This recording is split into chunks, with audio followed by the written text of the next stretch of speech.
em se tratando de crimes ambientais, porque preenche os requisitos. Previsão constitucional, artigo 225, parágrafo 3º, e complemento da Lei Ordinária 9605 de 98, artigo 3º. Tá lá. Aí sim é possível. Outro cuidado. Quando se pune a responsabilidade, a pessoa jurídica criminalmente, certo? Vocês precisam cuidar e entender o seguinte, que a pessoa física não fique isenta. É possível que seja punido tanto a pessoa jurídica como a pessoa física. Isso leva um nome? Sim, leva. Pode cair na tua prova? Pode. É a chamada teoria da dupla imputação. Olhem que legal. Teoria da dupla imputação. Ou seja, é possível punir tanto a pessoa física como a pessoa jurídica. E quando a pessoa jurídica é punida, significa que não é retirado a pessoa física, ela também é punida. Cuidem isso. Uma pergunta que pode vir é a seguinte, pessoal. Mas, professor, se a Constituição é clara ao dizer que a pessoa jurídica pode ser responsabilizada criminalmente, por que existe a teoria da ficção jurídica proibindo essa punição? Ora, na essência, então, ela é inconstitucional. Afinal de contas, a Constituição diz que pode.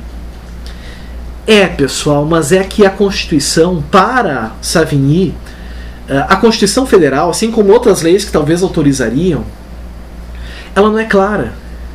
E a Constituição Federal, ela deixou uma pequena lacuna. Porque o artigo 225, parágrafo 3º, o pessoal diz o quê? Que as pessoas jurídicas e as pessoas físicas nos crimes ambientais seriam punidas de forma penal e administrativa. Então alguns interpretaram o quê? Que a pessoa física seria punida criminalmente e a pessoa jurídica seria punida administrativamente. Não é o que se entende hoje, vou deixar bem claro isso. Hoje o entendimento é que a pessoa física e a jurídica podem ser punidas criminalmente. Ah, professor, mas tem um problema. A nossa principal pena, ela é privativa de liberdade. Como que eu vou punir a pessoa jurídica com reclusão ou detenção? Só posso fazer isso com uma pessoa. Correto, amigos? Só que tem um detalhe. Hoje, a nossa tendência é o qual? É a última ratio para a prisão. Se puder haver penas que evitem o cerceamento à liberdade, elas são aplicadas. Logo, não é a razão de ser do direito penal a pena privativa da liberdade. Claro que não. Então, como se pune a pessoa jurídica? Com penas compatíveis a ela. Proibição de licitar, multa. Ou seja, claro, embora é possível punir tanto a pessoa jurídica como a pessoa física, embora isso seja possível, as punições têm que ser compatíveis a cada uma. Punições compatíveis à pessoa física, punições compatíveis à pessoa jurídica. Certo? Dessa maneira, então, amigos, é possível sim a pessoa jurídica ser sujeito ativo de infrações penais. Bom, agora a gente vai para a segunda espécie de sujeito de infração penal, que é o sujeito passivo. Quem é o sujeito passivo de uma infração penal? Quem é? Amigos, o sujeito passivo de uma infração penal é o titular do bem jurídico tutelado. Então, se eu sofro um homicídio, eu sou sujeito passivo, porque o meu bem jurídico, vida, eu sou titular dele. Eu perdi. Se eu tenho a minha carteira subtraída, eu sou, meus amigos, sujeito passivo do furto. Sujeito passivo, então, meus amigos, certo? É aquele titular dos direitos do bem jurídico tutelado, do bem jurídico protegido. Agora, quem não pode ser sujeito passivo? Quem não pode? Primeiro, amigos, os mortos não podem ser sujeito passivo. Ah, professor, agora eu já não entendi mais nada. Como que mortos não podem ser sujeito passivo de um crime? Se lá no Código Penal, no artigo 138, diz claramente que é possível a calúnia contra os mortos. Claro que é, pessoal. Só que o morto não é sujeito passivo. Quem é sujeito passivo é sua família. Tanto que o professor Damasio, de forma muito inteligente, diz: é um crime contra a memória dos mortos. Mas não é ele o sujeito passivo, porque ele não é titular do bem jurídico. É a família, nesse sentido. Só pessoas, em tese, podem ser sujeito passivo, ou, nos crimes vagos, aqueles que não são dotados de uma personalidade jurídica, a sua efetiva vítima. Nos crimes ambientais, por exemplo, quem é o sujeito passivo? É a coletividade, que tem interesse e é titular do direito de quê? De preservação ambiental, por exemplo. Então, nos crimes vagos, amigos, nós temos um sujeito passivo que indeterminado. Nós temos, então, um sujeito passivo indeterminado em crimes vagos, como, por exemplo, os crimes ambientais. Certo? Isso, amigos, é muito importante vocês cuidar. E por fim da nossa aula de sujeitos da infração penal, vocês não podem em prova confundir, pessoal, a figura do sujeito passivo com a figura do prejudicado. São coisas diferentes.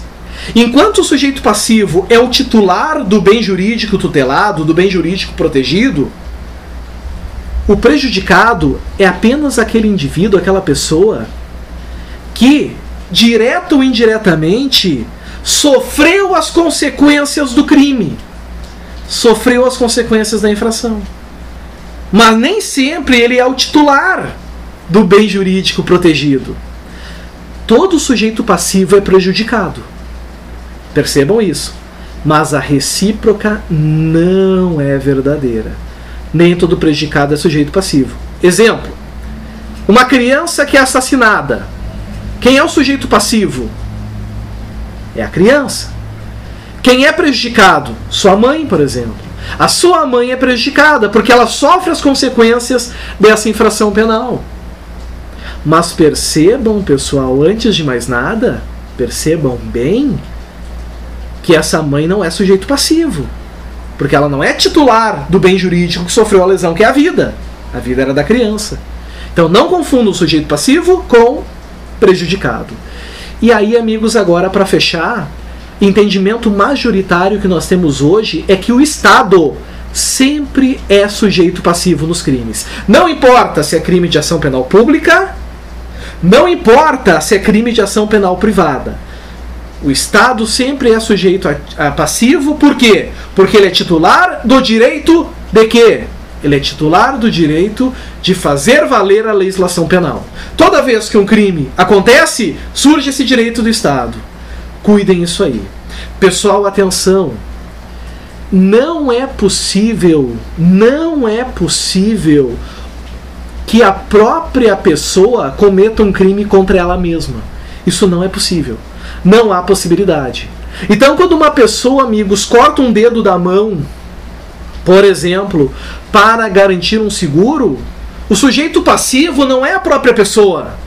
O sujeito passivo, amigos, é a instituição financeira que sofre o prejuízo.